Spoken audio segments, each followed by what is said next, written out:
B&K Masterpiece 550, the 550. So what this is this is a heat press, and it is not easy to use if you're alone. So I would, and I'm not just saying that because, you know, we may not be the strongest. I feel like I'm very, very strong on days that I eat my Wheaties, and it's hard for me too, right? So I would be very, very careful to operate this thing alone. But first things first, let's go over a few things. This is our handle, so we kind of have to reach back and pull it down just to kind of see a couple of these things. You have time and temperature, right? So up here is the amount of time that you're gonna, once we actually wrench this down, it's the amount of time you want your work to cook in the oven for. This affectionately referred to as the oven. The temperature is gonna be how high it's gonna get. When you first turn it on, it's gonna just immediately jump to probably like 70 or 80, right? Because obviously it's not too cold in the room. You wanna set it to 200. And if you set it to 200, you probably don't need to cook your work for more than a minute, okay? 90 seconds at the absolute latest. If you go over that, you risk pulling up ink off of the print, okay? So you come on, this is off switch, turn it on, right? It goes to 100, right? Here, right under temperature, there's an up arrow. You're gonna set that, I'm gonna push it all the way up, and I'm gonna set that to 200. And once it gets to 200, you're just able to basically let it go. Right now, it's at about 165 degrees. So we're just gonna get it up to 200. And that's basically it, okay? I'm gonna set my minutes. The minutes I'm gonna set to 1 minute, right? So you press that minute, it goes to 1 minute. If you press it again accidentally, just cut it off and turn it back on.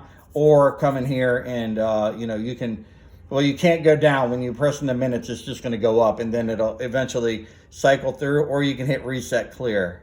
Okay, set your temperature to 200, set your time to 1 minute. After a minute, you can always look at your print, and if your print is still pulling away from the corner a little bit, you can put it back in. It's better to be undercooked than overcooked, right? You don't want the cheese on the pizza to get too black. You want it to be just crispy enough. Same thing with the print. You would just want it to just be connected enough to hold together for a long time. Okay, before we hit start on this, which you need to do, you need to hit start on it once it's down. I just want to go over a couple of things here. Okay, so I'm going to push this back up and watch what I have to do. I got to be real careful. This in and of itself, not hot. These screws, they're hot as fire. Okay, so be careful about those little screws right there. This plate gets a little warm. This is okay, but that right there, I wouldn't hold your finger to it too long. Show us again. Put your finger out. Right. Ah. So just take this very, very carefully. Try to avoid this. Lock that down, okay?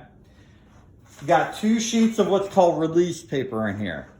The release paper goes under and over your print. You can kind of see this release paper is getting a little bit worn out, but release paper can be used over and over and over again until the point where you feel like the release paper just isn't doing its job anymore, meaning it's not releasing cleanly from the print or from the board, okay? So the release paper goes in here. If at any point you need to cut new pieces of release paper, you just come right over here and look on the box. This is the release paper, this is the glue, okay? Affectionately labeled glue somewhere on the box. I wrote it over here on this tab or somewhere. But anyway, it says Tech Perm. Perm means it's a permanent hold. And the other thing too, this is not rubber cement. So once you do this, you're done. Like, you're not taking that print off the board without destroying it, okay? You do need a piece of release paper. Just pull it out. I think this is about 32.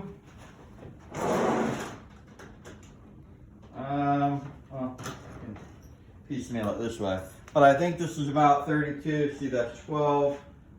24, yeah, it's about 32 inches long.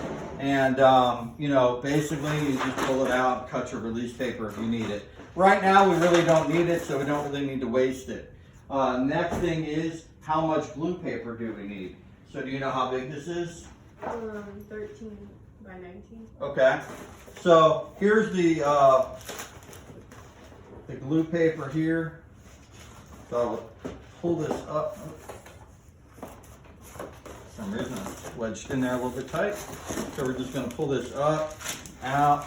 You can see you don't want to leave this too close to the actual cooker, because if it starts sticking like that, you just don't necessarily want to, it needs to be in a cool environment.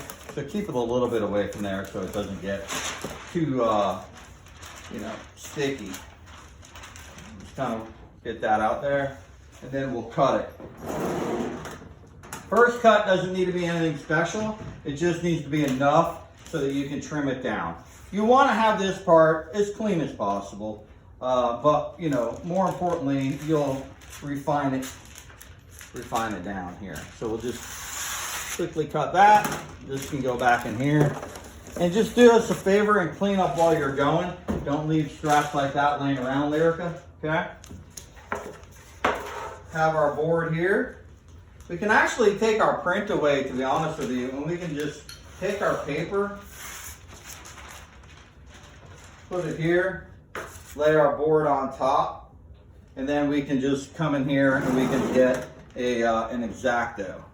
Did you give me an X-Acto?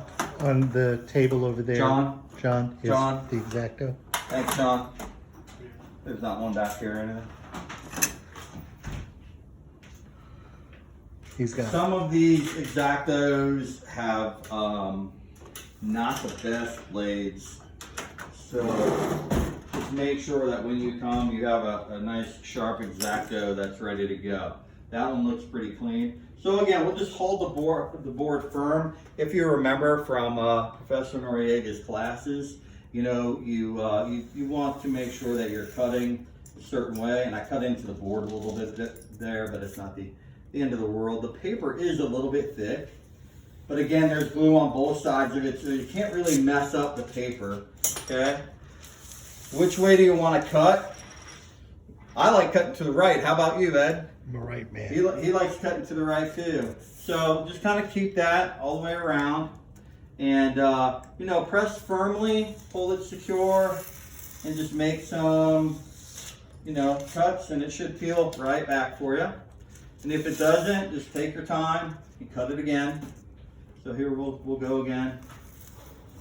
Cut that through and through. That's clean. Rotate it. Again, just kind of line it up and go again.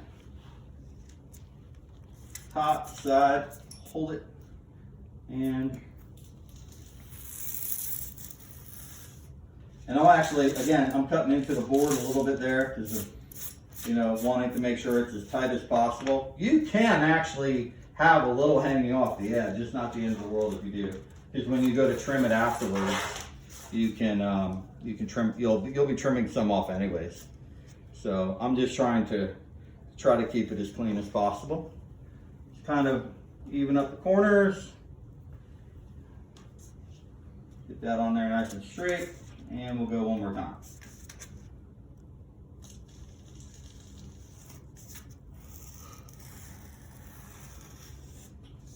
Okay, so that should be done.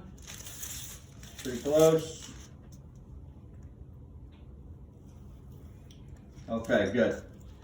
The glue paper, you guessed it, Andrea, goes between the art and the board. I don't think I did that to the board. I think Alyssa gave us a shoddy board. Maybe? Maybe. Is this yours? No, it wasn't a shoddy board. So we'll just get this on there. We'll align it to the best of our abilities. Yes, Ed cut the board, and it was not shoddy. All right. So we'll get that as close as possible there. That looks pretty good. Now we just want to hold it, just hold it firmly there. We'll take it here, put it in between the two pieces of paper. You don't want it too close to the front. You don't want it too close to the back. You just want it to feel good. Okay? So get it right there in the middle. Here's where it becomes a two-man job. When you go to close this down, right? Andrea, please.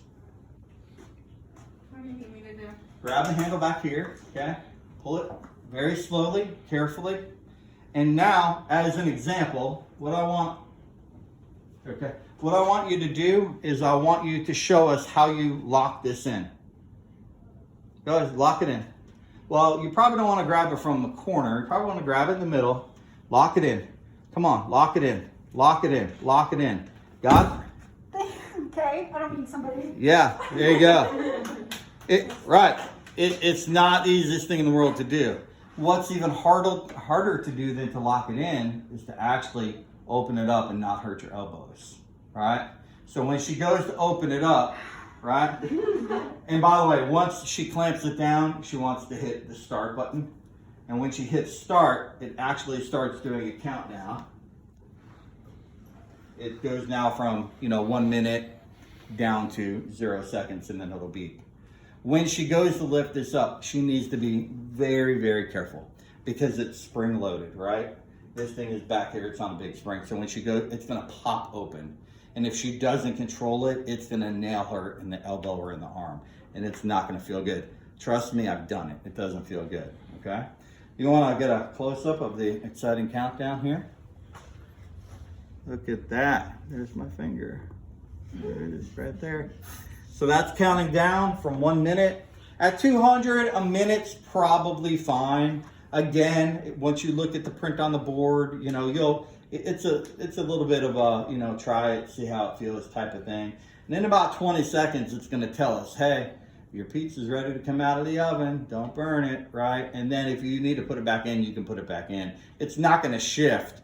Once you have it in there for any significant amount of time, and if you want, you can place your hand right there and feel what that feels like. Ah! Stop. Oh man, okay, try it again. It's warm, right? But if she were to take her finger and touch that, it gets even warmer. So it beeps at us just one time. We can hit stop. Ready? Take it from corner. Very, very slowly start to pull it up. Okay? All right. Now we're gonna bring it back, lock it down, and then we'll reach between the two pieces of release paper and we'll pull it out. And now if you grab it from the board, you can see the paper is locked in there pretty nice and tight. Now, if you look at it from the back, you can actually see kind of how shoddy it really looks because whoever cut the board maybe just didn't do a great job, right? So what you want to do is you want to now use the straight edge, and you're gonna go multiple times because this is such a thick board. You want them to cut it on the crosshairs? No, she's gonna cut it right on the edge. Oh, on the edge of the document? Oh, okay. So you're gonna cut a 32nd into the image, or 64th, just a hair into, but don't get any white on the edge, okay?